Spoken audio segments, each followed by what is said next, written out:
Pembangunan jalan dilakukan dengan kerja paksa atau rodi, menyebabkan banyak penderitaan dan korban jiwa di kalangan tenaga kerja lokal. Proyek besar yang membawa penderitaan besar bagi para pekerja lokal karena kerja paksa dan kondisi medan yang sulit. Suara-suara yang terlupakan itu adalah jeritan, ratapan, dan penderitaan para pekerja paksa mengalami penyiksaan seperti cambukan, caci maki dari serdadu Belanda, dan kematian massal akibat penyakit seperti malaria serta kelelahan berat.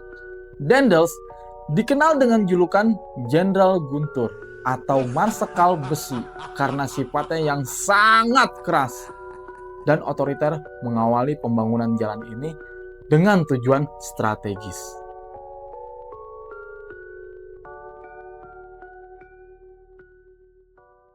Halo guys, kembali lagi bersama gua, Bang Bakron.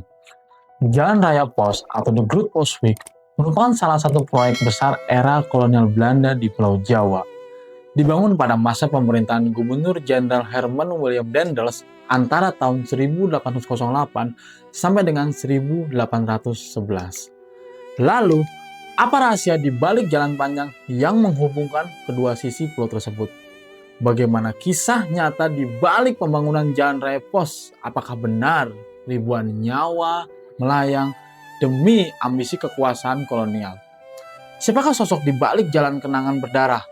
Dan suara siapa yang selama ini sengaja dilupakan oleh sejarah? Di video kali ini, gue akan bahas tentang jalan kenangan berdarah, sejarah kelam, Jalan Raya Pos di Batavia. Tonton terus sampai habis, langsung saja simak ceritanya.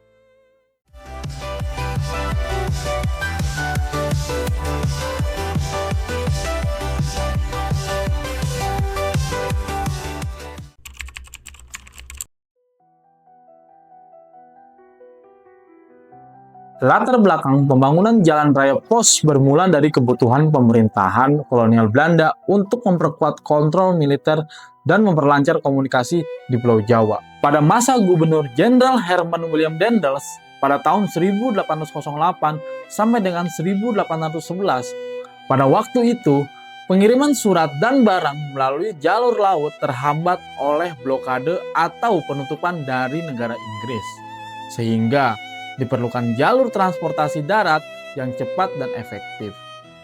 Jalan ini dibangun dengan memanfaatkan dan memperbaiki jalan-jalan yang sudah ada, membentang sekitar 1000 km dari Anyer, Banten, hingga Panarukan, Jawa Timur.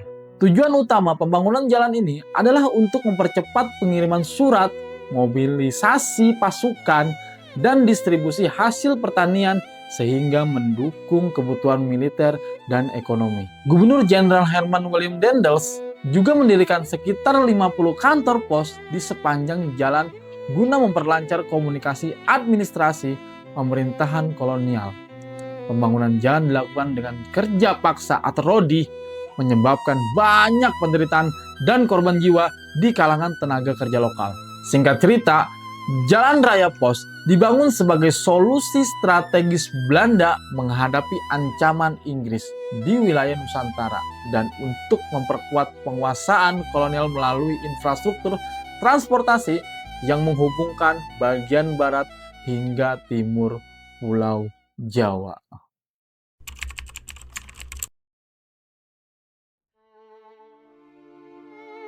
Pembangunan jalan yang membentang dari Anyer hingga Panarukan sepanjang sekitar 1000 km tersebut dilakukan dengan metode kerja paksa terhadap para pekerja lokal, termasuk kuli-kuli dari Batavia dan Priangan. Pekerja-pekerja ini mengalami beban kerja sangat berat dengan upah minim meskipun mereka mendapatkan jatah beras dan garam setiap bulan. Kondisi kerja yang keras dan medan yang sulit menyebabkan banyak korban jiwa. Bahkan ditaksir mencapai sekitar 12.000 pekerja meninggal selama proyek berlangsung. Jalan ini bukan dibangun dari nol sepenuhnya, melainkan merupakan pengerasan dan pelebaran jalan-jalan yang sudah ada. Pembangunan dimulai dari ruas Buitenzorg atau sekarang berubah menjadi Kota Bogor ke Karangsambung dan kemudian diperluas ke rute lainnya.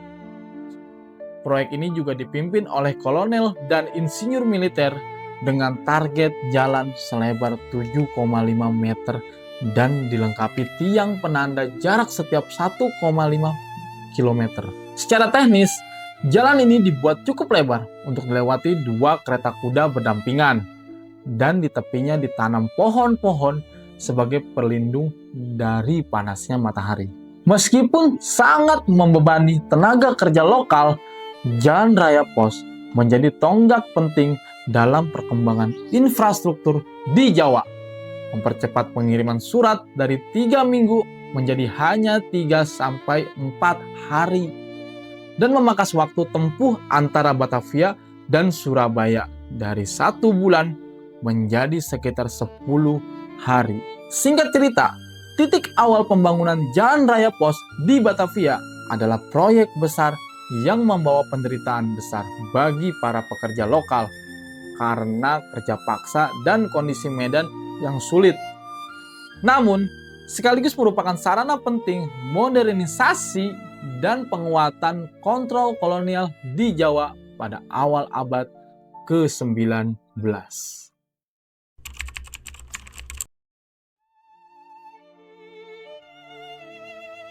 Sosok utama di balik pembangunan Jalan Raya Pos di Batavia dan Pulau Jawa adalah Herman Willem Daendels yang menjabat sebagai Gubernur Jenderal Hindia Belanda pada periode 1808 sampai dengan 1811. Herman Willem Daendels adalah seorang perwira militer dan administrator kolonial Belanda yang lahir pada tanggal 71 Oktober 1762 di Hadem, Belanda.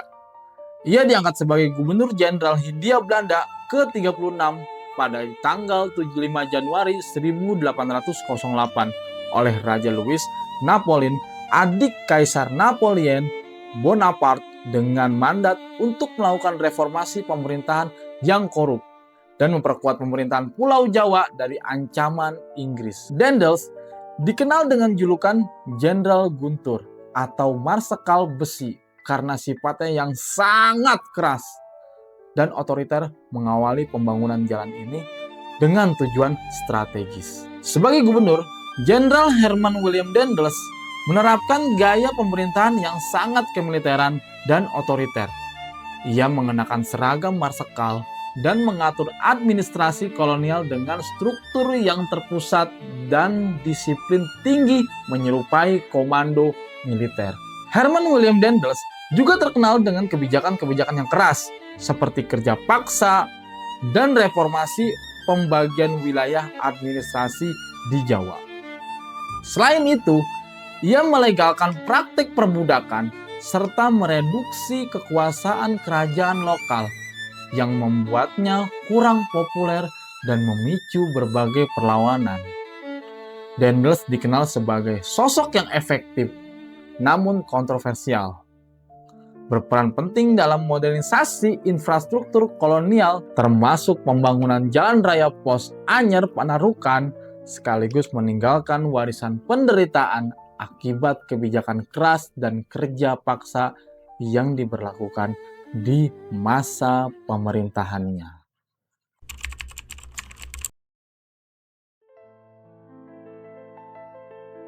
Suara-suara yang terlupakan itu adalah jeritan ratapan dan penderitaan para pekerja paksa mengalami penyiksaan seperti cambukan, caci maki dari serdadu Belanda dan kematian massal akibat penyakit seperti malaria serta kelelahan berat. Banyak pekerja ini meninggal dunia dan bahkan tidak dikubur dengan layak, sehingga menimbulkan dampak sosial dan kesehatan yang serius. Karena pembangunannya sangat keras, dengan memanfaatkan tenaga kerja rakyat pribumi yang dipaksa bekerja di bawah kondisi sangat buruk, tanpa istirahat dan makanan yang layak. Kisah tragis ini juga diceritakan dalam narasi sastra dan sejarah yang menyebutkan bagaimana suasana pembangunan dipenuhi suara alat berat seperti cangkul, tapi juga jeritan dan rintihan karyawan yang terpaksa menjalani kerja rodi. Contohnya, dalam cerita fiksi tentang Bayan, seorang anak kecil yang menyaksikan penganiayaan dan penderitaan tersebut. Saat ini, Jalan Raya Pos yang dulunya menjadi urat nadi ekonomi dan kendali militer Belanda berfungsi dan mulai terlupakan perannya. Namun sejarah dan suara-suara penderitaan masa lalu masih terjadi bagian penting untuk dipahami sebagai warisan sejarah kolonial yang berdarah dan penuh korban jiwa.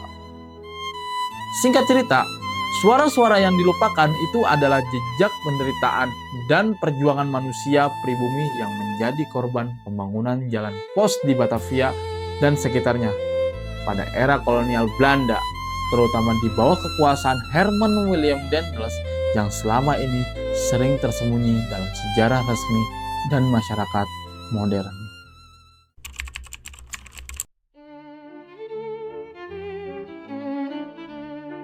Transformasi Jalan Raya Pos Batavia di era modern mencerminkan perjalanan dari jalan sejarah kolonial menjadi infrastruktur vital di Indonesia saat ini, khususnya di Pulau Jawa.